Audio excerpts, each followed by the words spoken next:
realment el confinament, el 2020, bueno, poder una mica abans... El 2019 jo i ell vam començar a gravar unes maquetes i així. El 2019. Sí, i el 2020, com que ens vam confinar i ens vam confinar junts, vam començar a gravar les coses i vam dir, ostres, ens hem de fer un grup, vam fer un videoclip, vam fer-nos l'Instagram, ens vam posar el nom, i llavors vam dir, ens presentem, hi ha un concurs que es diu Sona Nou, que és de música en català, i tothom normalment quan comences t'hi presentes, i vam dir, doncs va, ens presentem aquí perquè això. Llavors vam dir, ostres, necessitarem una banda i clar, no estàvem confinats, ens vam trucar, voleu... Clar, també semblava molt sonat perquè encara no estàvem tocant i va ser com voleu ser de la banda perquè sí, clar, si passem de fase, en cas que passéssim hem de fer un concert. I clar, va ser com, vale, sí, ok. I just el primer assaig que vam fer, que va ser el dia que van aixecar el confinament, ens van trucar que passàvem de fase i llavors ja teníem un concert com en un mes i mig i no havíem fet mai concerts, llavors com que era confinament també i estiu i estàvem allà a la Masia, doncs cada dia vam estar assajant.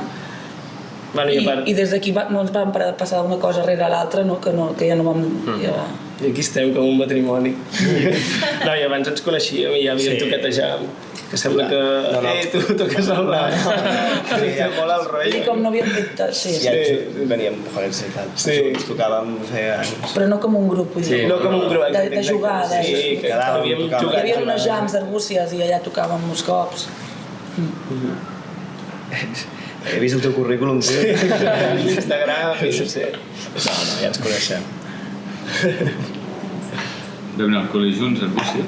Sí. Bueno, en Iago i jo som de la mateixa edat, hem anat junts. Però jo soc més gran, el que passa que al col·le anàvem tots al mateix col·le. Hem anat al mateix col·le, però no hem coincidit. Jo era l'únic que no. Jo els havia fet de monitora en ells dos. Jo vaig anar al mateix col·le fins a primer de primària, que vaig tenir una història fatídica on em vaig fer mal, em vaig caure d'un lloc i no van trucar els metges i meus pares van dir, tio, aquest col·le fatal. I em van portar al col·le de monges i aquí estic. A l'altre col·le. I la Chantal, de fet, la vaig conèixer que em feia de monitora de teatre. Sí, que tots havíem estat relacionats, que de petits també amb el Iago i l'Artur, però tampoc érem molt amics. Després ens vam retrobar ja més d'adolescents, però que també el poble és un poble de abans 6.000, ara uns 7.000 habitants, que al final és com t'interrelaciones, vulguis o no. El Roger no, el Roger és de fora. Jo els vaig conèixer perquè ja us ho vaig explicat, no? Que us vaig veure per internet. El Roger és el tècnic de so, perquè no... I ell és de Vic. Els vaig seure aquí.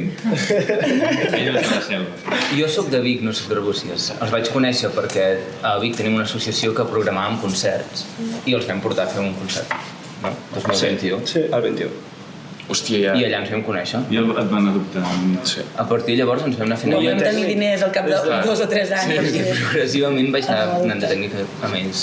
Venia algun bolo, sí. Bueno, i que havíem tingut també moltes experiències. Vull dir que els tècnics de vegades són molt bordes per bé o per mal. I amb el Serra sempre també ja li toca... D'aquí 3 anys ja serà el borde estimat.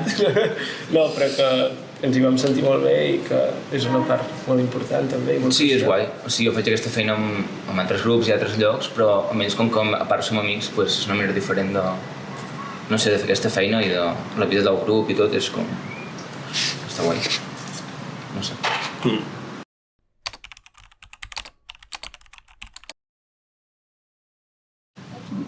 Som bastant caòtics a l'hora de crear, vull dir que no hi ha una manera clara i hi ha cançons, moltes les fem l'Artur i jo a casa perquè vivim junts, llavors jo les lletres sí que me n'encarrego jo, la música ho fem més a la part, s'encarrega més ell, però després hi ha algunes que surten més de tocar junts, llavors comença tocant i surt una idea, després poso la lletra a sobre o a vegades tinc una lletra i després fem la cançó, o sigui, no hi ha un ordre ni una manera de fer i cada cançó doncs, és un món. Sí. És més sobre la marxa. Sí. I a vegades hi ha cançons que... Sovint creem bastant com en l'ordinador ja, com gravant una idea i després ja fent com molt en el programa, abans que hi ha moltes bandes que primer toquen les cançons junts, que també és el cas d'algunes nostres i després les gravem, però és més... hi ha més cançons que fem com davant de l'ordinador, gravem una idea i després anem sumant com si es tractés de música electrònica sense ser-ho, però... I al final això hi ha cançons que trigues com un any a fer-les, des de que comences fins que l'acabes, no som de fer tampoc així. Triga més, o sigui, comences una cançó i després es va desenvolupant i un dia dius, mira, la tornem a agafar i... Sí, perquè costa acabar-les, jo crec que tens una idea, però després la deixes estar, tornes... Una part, costa trobar una altra part, una estructura, és complicat. I algunes de les cançons que hem fet més junts, poder no les hem gravat fins un any després o dos d'anar-la tocant en directe, vull dir que el que va ser al principi, o sigui, la idea com la vam composar al principi ha anat evolucionant i en el moment de gravar-la era una cosa completament diferent del pas del temps. I el propi escenari també és com que va agafant forma amb el temps que la vas rolant i també vull dir que de vegades es composa d'una forma i després diem, hòstia, doncs com ho fem això? Això és una guitarra o aquesta melodia la fa? És guai quan passa, perquè és com... Si la graves 3 anys després és com te n'adones de... Bueno, que ha madurat la cançó. Clar, fa il·lusió després també escoltar. Segurament en el seu millor estat, en comparació com estava al principi.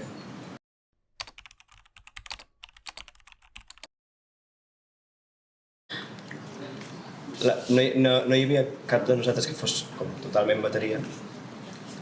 Víctor és baixista, en Llau és guitarra, jo soc bastant teclat, guitarra, llavors com que no... Jo sí que vaig començar una mica tocant la bateria, però tampoc no m'ho sento molt el meu instrument i també em semblava divertit això de canviar, en Víctor toca la bateria i va ser com, bueno, depèn de la cançó i com que sigui el millor per la cançó, l'instrument que més ens vingui de gust tocar i també és algo guai a l'escenari. Sí.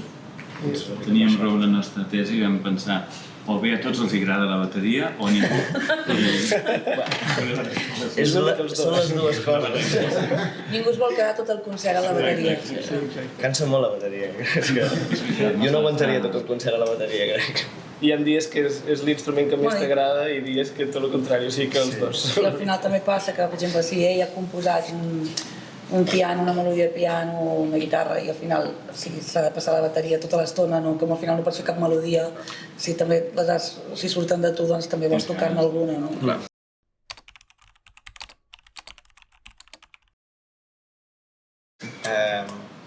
A casa meva es parla el castellà, la meva mare és de Madrid i el meu pare és de Barcelona i entre ells parlen castellà i el meu pare parla català i la meva mare parla castellà. Jo els meus pares són castellanoparlants tots dos i de petit em parlaven més en català, ara cada cop em parlen més en castellà i jo els parlàvem en català, l'únic que també ara fent-me gran, doncs castellà-català indistintament, però a casa entre ells parlen castellà. Jo també, els meus pares entre ells parlen castellà, però jo amb ells he parlat sempre en català. Però he de dir que Arbúcies, bueno, nosaltres perquè tenim pares, bueno, som xarnegos, però en general, o sigui, tothom parla català, menys, bueno, Nosaltres a casa. No, sí, clar, no. Ara es parla molt castellà. Sí, ara es parla molt, jo que no es parlava. Ara, abans era això, feia vergonya parlar castellà pel carrer, per dir-ho d'una manera. Ara no, els catalanoparlants petits, nens, parlen castellà perquè és més guai. Sí, veuen com el llenguatge guai de calle i el català és com el llenguatge antic. I els he sentit dir en els petits el piso, per dir el terra. Això és de la música llatina, de reggaeton, que el piso no es diu en castellà allà. Sí, piso. Jo bastant cat Spanglish, perquè ma mare és anglesa, el meu padrastre és anglès i mon pare era castellano parlant i al llarg dels anys he anat veient que en diferents relacions amb ma mare sempre he parlat català, castellà i anglès en diferents moments. La meva germana gran és més castellà perquè quan ens vam criar parlàvem castellà i el meu germà petit és més anglès i català, o sigui, tinc un mix bastant. Però sí. Jo català he parlat amb els meus dos pares, tant amb la mare com amb el meu pare. I a Vic també se sent cada cop més castellà o...? No, sempre s'ha parlat molt català. Sí. A l'escola, sobretot, sempre Però no notes canvi ara? Ara, amb els que van a l'escola, ara no sé si parlen més castellà. Pel carrer, una mica vull més dir. per amb els nens. O el de dependents de carrer o així, no notes canvi? No. A les botigues et parlen en català? A Vic s'ha parlat sí, molt català i gent que ha vingut de fora han après català molt ràpidament, sí.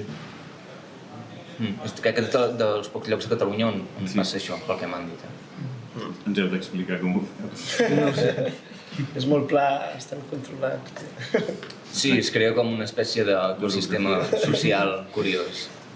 Si no parles català et miren així de roba. No tens on amagar-te. I si el parles també, o sigui que és igual. Exacte, sí. Són curiosos.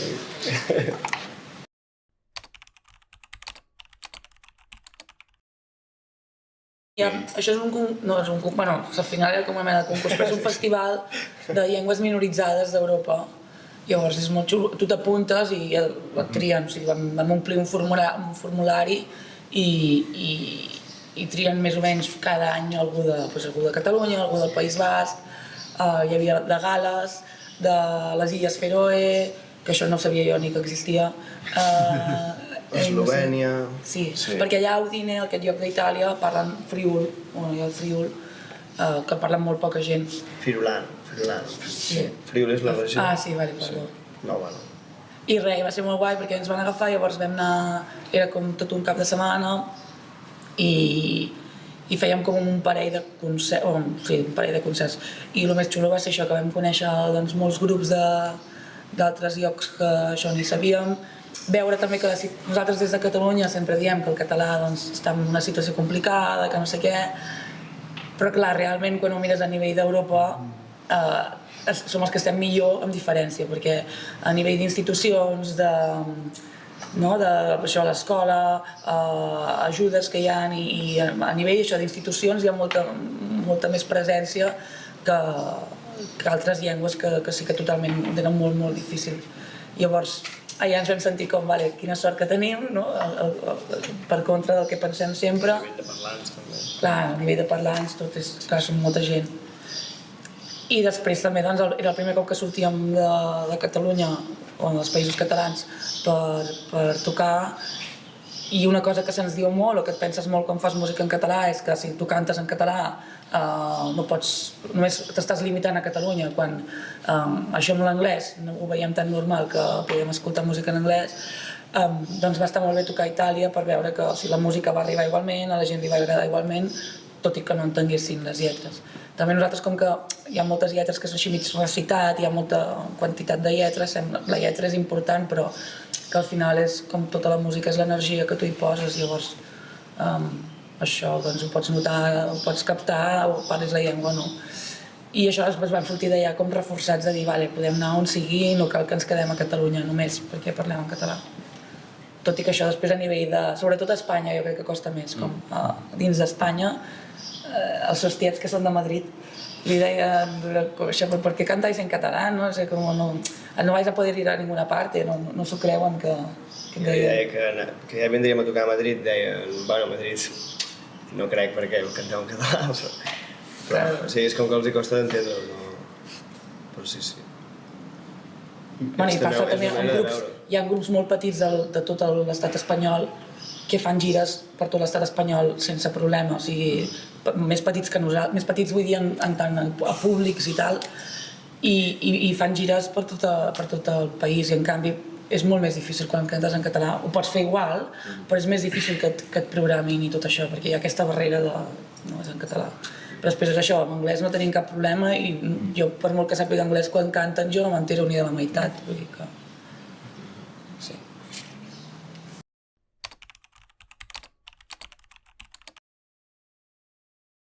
Que guai aquesta. Moltes. Tens moltes? Sí. Bueno, alguna així de reggaeton o alguna així, poder. I et fan vergonya, aquestes no... Que no sé ni noms, perquè tinc aquella que... Sí, algun pop malo, algun tema de pop malo que dius, és que és un... Alguna de Coldplay que dius, vaya temazo. I dius, però és Coldplay, saps? No, coses així, jo crec que alguna està pers, està molt guai. Però a mi em fa vergonya admetre que és guai Coldplay. Gata Only. Gata Only, tio. Sí, és que és la meva, tio. Una altra que també la té l'Spotify. Qui? La Irene. Yes. No sé. És que al final, és això que dèiem, també quan ho escoltes, sí com, tampoc és guilty pleasure, no com... Sí. Allò que a mi no em fa vergonya. Et poses en privat, no pots Per exemple, ahir que parlàvem de Batial, a mi m'agrada molt Batial, i això molta gent pensa pel tipus de música que fem que no els hi lliga com pot ser que t'agradi. Però avui a mi no em fa vergonya, saps? Ja m'agrada. I m'agrada que sigui també que no tingui res a veure. No és la música que faria jo, evidentment, però... Sí. Crec que ara, abans passava més això als guilty pleasures, crec que ara està molt ben vist escoltar Ja tot. de tot, fins i tot fent un tipus de música concret, és com que hi ha molta gent que fa un tipus de música i escolta coses superdiferents. Que abans potser crec que a la gent li agrada més com just un gènere musical i ara està tot molt barrejat i és com un valor ara. Us critiquen per ser poc definits o transversals o eclèctics? No, ara mateix jo crec que és més un avantatge que una altra cosa. Al principi poder sí que hi havia més comentaris d'això, però ara, almenys, clar, és el que dèiem, ningú mai et vindrà a dir alguna cosa dolent. O sigui, la gent et ve a dir el bo i qui pensa el dolent. Us tracten bé, vull dir, no... Sí. A l'esquena, segur que El que arriba, exacte, però el que arriba directe no és bo i jo crec que ens juga a favor perquè també és això, si et surts una mica doncs crides més l'atenció i al final vull dir, et veuen més i per tant et diran per fer més bolos i per contra també ens juga en contra doncs, que hi haurà certs llocs que costa més accedir-hi, però bueno, que tot té el seu, vull dir.